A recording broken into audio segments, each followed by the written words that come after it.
하나님 앞에서 여러분은 종입니까? 자녀입니까? 네. 우리는 하나님의 자녀지요. 근데 바울이 종과 자녀 사이에 한 가지를 더 오늘 본문에 얘기하고 있네요. 뭐냐면 자녀인데 종처럼 지낼 때가 있다. 이 얘기를 합니다. 무슨 얘기입니까? 자녀.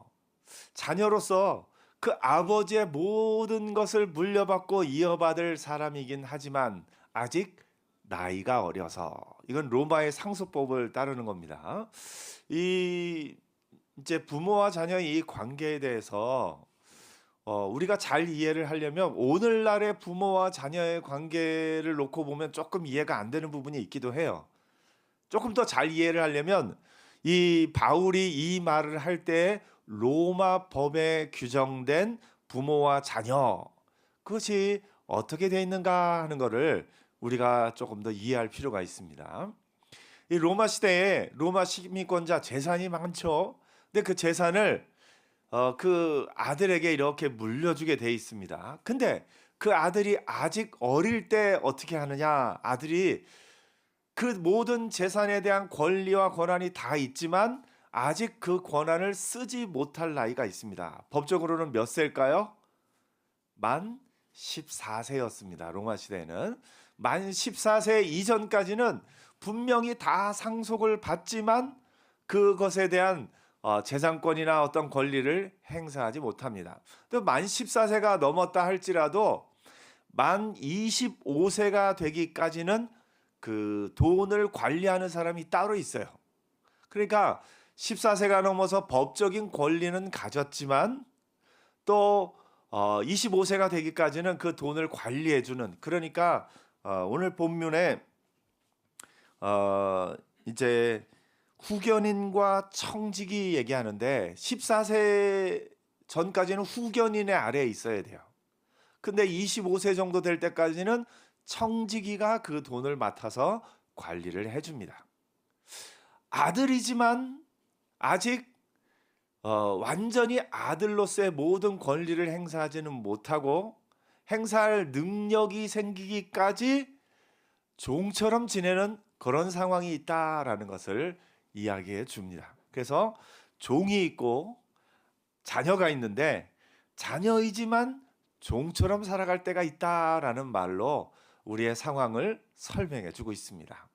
그렇다면 자녀지만 종처럼 살아가고 있는 상황에서 완전히 자녀가 될 때의 요 차이는 뭘까요? 이제 법적인 능력을 얻게 되는 거죠. 그러니까 자격은 이미 얻었는데 아직 능력이 없는 상태가 이 자녀지만 종처럼 살아가는 상황입니다. 만 14세가 안 됐거나 만 25세가 안 됐을 때는 자격은 있지만 아직은 능력이 없는 거예요. 자격은 있지만 그 자녀로서 부모의 모든 재산을 내가 돈에나 모든 걸 결정할 자격은 있지만 아직 나이가 어리기 때문에 능력이 없는 거예요. 그걸 얘기하는 겁니다. 예수 안에서 우리도 그래요. 예수를 믿는 순간 여러분은 하나님의 자녀로서의 자격이 이미 주어진 줄 믿습니다. 우리 하나님의 자녀예요. 그런데 자녀답게 살기 위해서 자녀의 능력을 온전히 나타내는 데는 아직 좀 부족할 수가 있다라는 겁니다. 아직 영적으로 어려서, 아직 영적으로 온전히 그 자유함을 누리지 못해서 그것을 온전히 드러내지 못하고 자녀이지만 종처럼 살아가야 하는 그때가 있다라는 걸 이 로마의 상속법을 가지고 바울이 이야기하고 있는 겁니다. 여러분은 어떻습니까? 여러분은 완전히 자녀로서의 자유를 자녀로서의 자격도 있을 뿐만 아니라 그 자녀로서의 능력을 마음껏 나타내고 있는 사람입니까? 아니면 예수 믿어서 자녀로서의 자격은 얻었는데 아직 능력을 발휘하기에는 좀 어려요라고 하는 그런 상황입니까? 바라기는 영적으로 성숙하여 자녀로서의 그 모든 능력을 나타내고 드러내는 저와 여러분 되기를 축복합니다.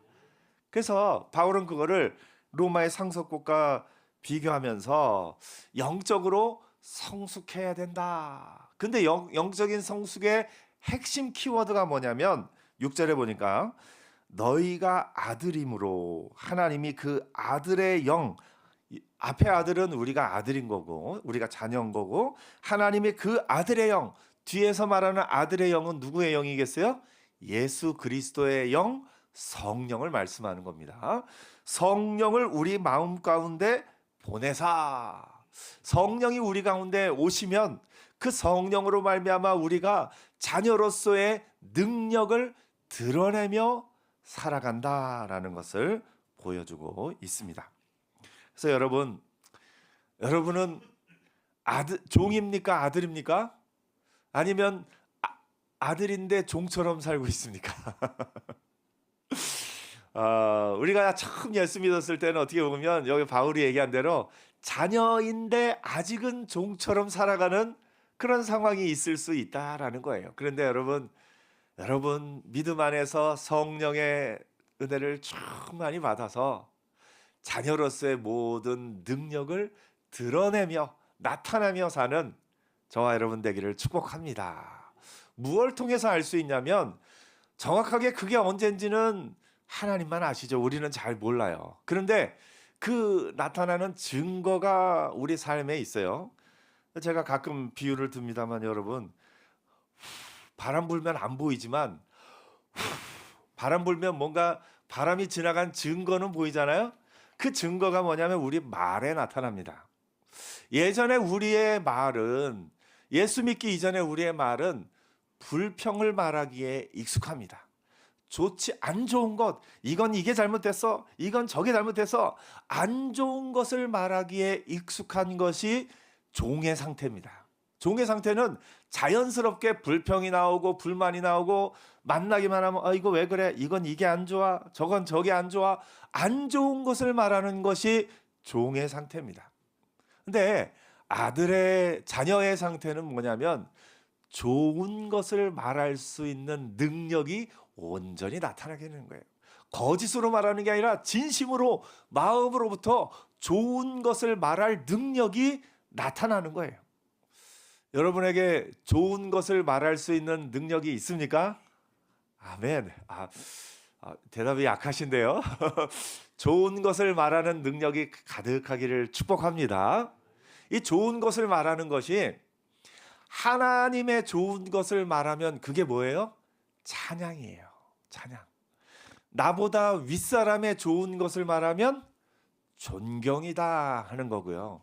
나하고 같은 나이거나 나보다 아랫사람의 좋은 것을 말하면 칭찬이다 하는 거예요. 칭찬이다. 제가 예전에 그 부부 교육을 할 때 아내들아 남편을 존경하라, 성경에 그렇게 나와 있어요. 그래서 아내들에게 남편을 존경하십시오 그랬더니 다 90% 이상이 하시는 말씀이 존경할 게 있어야 존경하지요. 그래서 어떻게 계속해서 설득을 하려고 하는데 잘 안 돼요. 나중에 원인을 찾아보니까 아내들, 우리나라의 남편과 아내의 그 존댓말을 안 써요. 존댓말을 안 쓴다는 건 뭐냐면 남편을 윗사람으로 생각하는 아내들이 없다라는 거예요. 윗사람으로 생각하면 존댓말을 쓸 텐데 존댓말을 안 쓰는 걸 봐서 윗사람이 아니에요. 그러니까 존경이라는 단어가 안 어울리는 거예요. 그래서 제가 그 다음부터는 아내들이여 남편을 칭찬하십시오 그랬더니 아멘 하는 거예요. 그건 할 수 있겠다는 거예요. 존경은 안 되는데 칭찬은 된답니다. 그래서 그렇구나 생각을 했던 기억이 있습니다. 여러분, 좋은 것을 말하는 능력이 저와 여러분 안에 샘솟듯이 솟아나는 은혜가 있기를 축복합니다. 한번 연습해 볼까요? 옆에 사람 앞뒤에 바라보면서 좋은 것 3가지씩 얘기해 주세요. 딱 오늘 첫인상부터 시작해서 오늘 옷이 너무 잘 어울리십니다. 또 얘기해 주세요. 서로 또 바라보면서 좋은 것 3가지 얘기해 주세요. 자, 부부간에 얘기해 주셔도 좋고 좋은 것 3가지를 얘기해 주세요.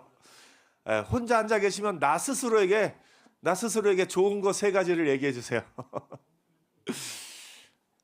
예. 얘기해 주세요, 서로. 예, 좋습니다. 사람이 안 좋은 것 얘기하는 거는 너무너무 쉬워요. 왜냐하면 사람의 죄악된 본성이 그렇기 때문에 그래요. 어딜 봐도 뭐 이렇게 보면 안 좋은 거를 먼저 얘기해요. 때로는 우리가 그 사람을 위한다고 하면서 조금 안 좋은 걸 먼저 얘기할 때가 있어요. 아이들을 볼 때 아이들이 혹시 여기 이제 벌레 물린 자국이 여기 빨갛게 솟아 있으면 예쁜 얼굴이 먼저 보이시나요? 벌레 물린 빨간색이 먼저 보이시나요? 근데 아이 키우는 엄마는 아이 주변에서 이제 누구를 만나는데 만나는 사람마다 아이고 애가 모기 물렸네. 그 물린 빨간 자국을 다 얘기를 하면 나는 그 아이를 열심히 모기 안 물리게 잘 키웠는데 다 만나는 사람마다 모기 물린 거 얘기하면 아이 키우는 엄마는 어떻겠습니까? 마음이. 나는 열심히 잘 키우는데 왜 저것만 얘기하지? 그런 마음이 들 수가 있어요. 여러분, 빨간 게 먼저 보이더라도 그거 딱 눈 감고 아이고 오늘따라 얘가 더 예뻐 보이네 하고 좋은 점을 말할 수 있는 능력자들 되기를 축복합니다. 때로 어떤 사람이 좀 피곤해 보일 수 있어요. 정말 매일 만나서 매일 상황을 아는 상황이라면 아이고 오늘 많이 피곤하신가 봐 이렇게 할 수는 있지만 그렇게 매일 만나는 상황이 아닌데 만날 때마다 아니 왜 오늘 이렇게 얼굴이 안 좋아 보여요. 물론 걱정하는 투에서 하는 말이지만 그것보다는 오늘의 좋은 점을 말해줄 수 있는 은혜가 있기를 축복합니다. 제가 이제 미국에서 유학할 때 참 기분 좋았던 건 길거리 이제 마트에서 지나가다가 누구를 만나는데 어떤 사람이 저를 딱 보자마자 그 신발이 아주 멋있는데 그거 어디서 샀어요? 물어보는 거예요. 그래서 신발을 어디서 샀는지 얘기하면서 얘기하다가 이런저런 얘기를 나누게 됐어요. 그러니까 첫 마디를 굉장히 그 사람에게서 그래 제일 좋은 점을 이야기해 주면서 시작하니까 마음이 열리고 참 부드럽게 대화가 이어지는 경험을 많이 했습니다. 오늘 여러분, 우리의 본성은 만나자마자 안 좋은 게 먼저 보여요. 아니 머리가 오늘 여기 삐쳤네. 예? 오늘 왜 이렇게 이 흰머리가 여기 한 가닥 튀어나왔어요? 그런 게 먼저 보일 수 있는데 가능하면 안 좋은 거 얘기하지 마시고 그거는 나 아니어도 얘기할 사람 많습니다. 예. 안 좋은 점은 나 아니어도 얘기할 사람 많아요. 나는 믿음 안에서 첫 마디를 좋은 점을 말해줄 수 있는 능력자로 살기를 축복합니다.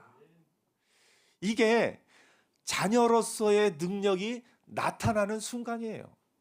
자녀의 능력은 좋은 것을 그냥 형식상 예의상 하는 게 아니라 진짜로 보여요. 진짜로 이 사람은 이게 참 귀하고 이분은 이게 참 귀하고 예.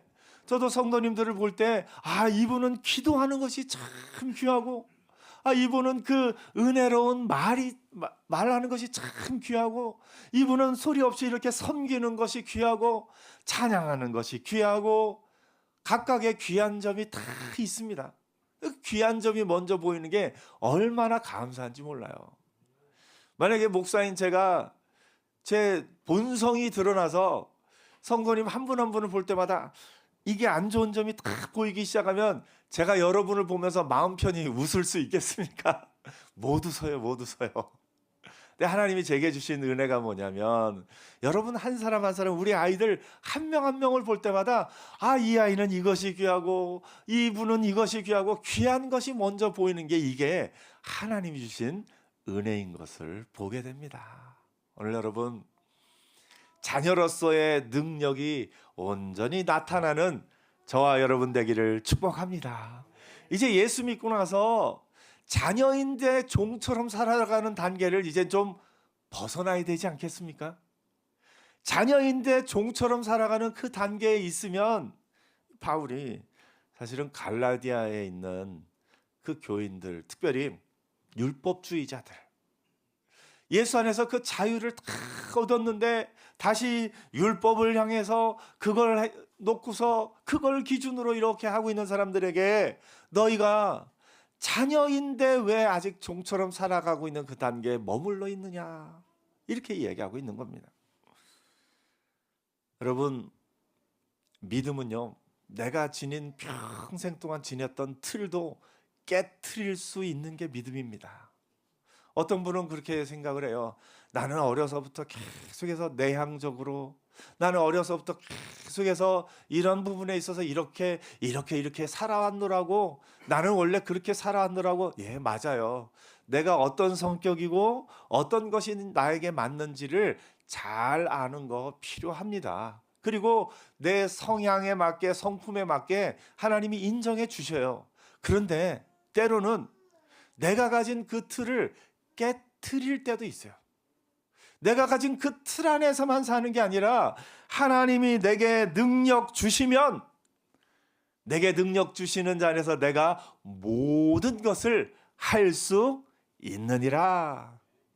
오늘 여러분이 지녔던 내 삶의 과거의 환경과 내 성격과 내가 자라온 모든 것이 규정하고 만들어 놓은 나의 틀을 때로는 깨트릴 수 있는 능력자로 살기를 축복합니다. 복음의 그 능력이 있고요, 복음의 그 은혜가 있습니다. 내가 여태까지는 사람들을 만날 때 이런 아까 말하는 대로 좋은 점 말해주는 거, 이거 잘 못해요. 저는 사람들 만나서 그런 말 잘 못해요. 친하지 않은데 어떻게 그런 말을 해요? 물론 그럴 수 있습니다. 그런데 하나님이 내게 능력 주시면 나도 모르게 한 사람 한 사람을 볼 때마다 귀한 점이 보이고, 이걸 말해줘야 되겠다, 말하지 않으면 안 되겠다, 이 사람을 볼 때 이 얘기를 꼭 해주고 싶다, 이 사람의 이 좋은 점을 꼭 칭찬해주고 싶다. 하나님이 그렇게 마음 주실 때 그렇게 좋은 점을 말할 수 있는 능력자로 살기를 축복합니다. 우리가 말씀을 읽을 때도 그래요. 어떤 분은 그래요. 저는 어려서부터 배운 게 별로 없어서 성경을 읽어도 잘 몰라요, 이렇게 얘기할 수도 있어요. 그렇지 않습니다. 성경은요, 세상 학식이 높다고 해서 성경을 더 잘 깨닫는 거 아니에요. 하나님이 능력 주시고 은혜 주시면 초등학교만 졸업한 분이라 할지라도 그 누구보다 성경의 깊은 진리를 깨닫는 능력이 있는 줄 믿습니다. 성령께서 하시면요, 내가 살아온 삶의 모든 틀을 다 벗어버릴 수 있는 그 은혜가 있는 거예요. 바울이 얘기합니다. 그 아들의 영을 우리 마음 가운데 보내사 아빠 아버지라 부르게 하셨느니라. 사실 이 본문에 대해서 얘기하면서 아빠 아버지에 대한 이 느낌이 사람마다 다르더라고요. 내 아버지가 정말 하나님 같은 아버지, 정말 너무 좋고 따뜻하고 나에게 힘이 되어주고 내가 무슨 일을 하든 나를 지원해주고 격려해주는 그런 하나님 같은 아버지면 참 이 말씀을 읽을 때 더 은혜가 되겠는데, 때로 제가 이렇게 신방하고 대화하고 하다 보면은 우리 아버지는 너무 폭력적이었어요. 아버지는 너무도 나에게 너무 큰 폭력을 지금도 그러고 있기 때문에, 혹은 어떤 분은 저는 아버지가 어렸을 때 안 계셨어요. 일찍 돌아가셨어요. 또 어떤 분은 부모님의 어떤 갈라섬으로 말미암아 어머니 밑에서 혹은 아버지 밑에서, 그래서 아빠 아버지라 부르는 이것이 쉽지 않아요 라고 하는 그런 분들도 제가 많이 만났습니다. 특별히 요즘 시대에 점점 좀 많아지고 있기도 합니다. 그래서 아빠 아버지라 부르는 게 왠지 어색하고, 나에게 있어서 아버지는 그렇게 좋은 분이 아니었어요. 나에게 있어서 아버지는 내 모든 것을 채워주는 분이 아니었어요. 때로는 어떤 분은 아버지가 너무 병이 들어서 연약해서 아버지가 나에게 뭘 별로 해준 것도 없이 내가 아버지를 계속해서 섬겨야만 했던 그런 경우들도 있습니다. 우리의 살아온 삶의 환경과 그런 모든 것으로 말미암아 아버지에 대한 그 느낌이 다 다르고 생각이 다르고 그 아버지에 대해서 이해하는 게 다 다를 수 있어요. 그런데요, 성령의 은혜는 뭐냐면요, 내가부터 어려서부터 생각해왔던 그 모든 아빠에 대한 그 모든 것은 다 깨지고 정말 우리의 아버지 되신 하나님 앞에서 나를 사랑하시고 나를 인정하시고 나를 받아주시고 자녀 삼아주시고 내가 무엇을 하든 내 편이 되어줄 그 하나님을 부를 수 있는 은혜가 있는 줄 믿습니다. 내가 살아온 환경이 어려서부터의 그런 환경 때문에 나는 아버지 하면은 나는 그렇게 기도 못하겠어요 하는 그것이 내 삶의 어렸을 때의 모습이라면, 그게 자녀이지만 여전히 종처럼 살아갈 수밖에 없던 그런 어린 시절의 우리의 믿음이라면, 이제 하나님의 영 성령이 우리 안에 들어오셔서 성령의 능력 가운데 은혜 가운데 살아가게 될 때 우리는 그 어렸을 때 아버지에 대한 모든 틀을 다 깨버리고 하나님이 나의 아버지 되십니다 고백할 수 있는 은혜가 있을 줄 믿습니다. 그래서 자녀지만 종처럼 살아왔던 단계에서 이제는 성장해서 하나님은 아버지시고 그 아버지가 나를 사랑하시고 그 아버지가 나에게 모든 것 주기를 원하시고 그 아버지가 내 편이 되어주길 원하신다는 그거를 온전하게 받아들이는 그 은혜도 있을 줄 믿습니다. 오늘 여러분, 우리의 마음 가운데 하나님이 우리에게 주신 그 성령의 능력이 있으면요, 내가 아직도 깨트려야 할 나의 삶의 틀이 너무나도 많아요. 어려서부터 문화적으로 우리 집에서는 이런 것은 이렇게 했어요 하면서 살아온 틀이 있고, 나는 이런 것은 이렇게만 생각했어요 하고 내가 살아온 내 삶의 틀이 있습니다. 그 틀에 매여 있는 것은 오늘 바울이 얘기한 세상의 초등학문 아래에 있어서 종노릇하였더니, 그러니까 유대인들은 율법 아래에서 종노릇하고 있었는데 이방인들은 세상의 초등학문 아래에서 종노릇하고 있는 거예요. 바울이 여기서는 율법도 세상의 초등학문 범주에다 넣고 있는 겁니다. 그러니까 율법 아래 종노릇하는 것이나 세상의 초등학문 아래 종노릇하는 것이나 다 종노릇, 자녀가 되었지만 여전히 종처럼 살아가고 있는 것이다 라고 얘기를 하는 거예요. 근데 우리가 의외로 내 삶에 있어서 내 삶의 틀이 있어요. 내가 가진 틀, 내가 가진 초등학문이 있어요. 내가 내 마음 가운데 내가 가진 이 초등학문을 깨트리지 않으면 하나님의 능력이 나한테서 온전히 나타나지 못합니다. 내가 예수 믿은 지 오래됐지만 아직도 내 안에 초등학문처럼 갖고 있는 나만의 틀이 있어요. 하나님은 그 틀을 깨기를 원하십니다. 하나님은 여러분이 틀 안에 갇혀 살기를 원하지 않으셔요. 자녀인데 왜 아직 종처럼 살고 있습니까? 자녀면 자녀답게 살아야죠. 자녀면 자녀의 능력을 마음껏 발휘하며 살아야죠. 왜 아직도 후견인 아래에서, 청지기 아래에서, 세상의 초등학문 아래에서 살아가고 있습니까? 사람을 대하는 여러분의 모든 태도와 여러분의 언어와 여러분의 모든 것이 난 예전부터 이렇게 살아왔어요 라고 하는 그 틀 안에 갇혀 있다면 이제 그 틀을 깨는 오늘이 되기를 축복합니다. 그 틀을 깰 때요, 내 힘으로는 못 깹니다. 성령이 함께 하셔야 깰 수 있습니다. 그 아들의 영 성령이 함께 하시면 내가 여태까지 살아온 몇십 년 동안 살아온 그 삶의 틀을 깨트리는 은혜가 있을 줄 믿습니다. 그 틀을 깨트려야 자녀로서의 능력이 나타나기 시작합니다. 내가 하나님의 자녀로서 살고 있지만 여전히 초등학문 아래 종노릇하고 있다면 자녀로서의 그 능력을 발휘하지도 못하고 후견인과 청지기 아래에 있는 모습과 다를 것이 없는 겁니다. 오늘 여러분 각자가 갖고 있는 초등학문이 뭐가 있을까요?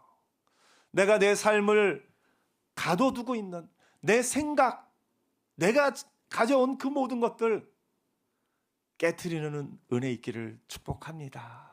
그래서 깨트림으로 말미암아 하나님의 아들의 영, 성령의 능력으로 말미암아 자녀로서의 능력이 저와 여러분의 삶을 통해 온전히 드러나는 은혜 있기를 축복합니다. 오늘 숙제, 이번 한 주간 만나는 사람마다 제일 첫 마디를 그 사람의 제일 좋은 점을 말해주는 한 주간 되기를 축복합니다. 저는 그런 거 잘 못해요. 그 틀도 이번에 한번 깨보십시오. 깨보고 하나님이 이 사람에게는 이걸 말해주기를 원하시는구나. 하나님이 이 사람에게는 이걸 또 이야기해 주기를 원하시는구나. 하나님이 주신 마음, 성령께서 내 마음에 주시는 마음으로 한 사람 한 사람을 귀하게 여길 수 있는 한 주간 되기를 축복합니다. 우리가 자녀로서 여전히 종처럼 되었던 모습이 있다면 이제는 그 틀을, 그 초등망문을 다 깨트리고 자녀로서의 능력을 온전히 드러내며 살아가는 복된 한 주간 되기를 축복합니다. 기도하겠습니다.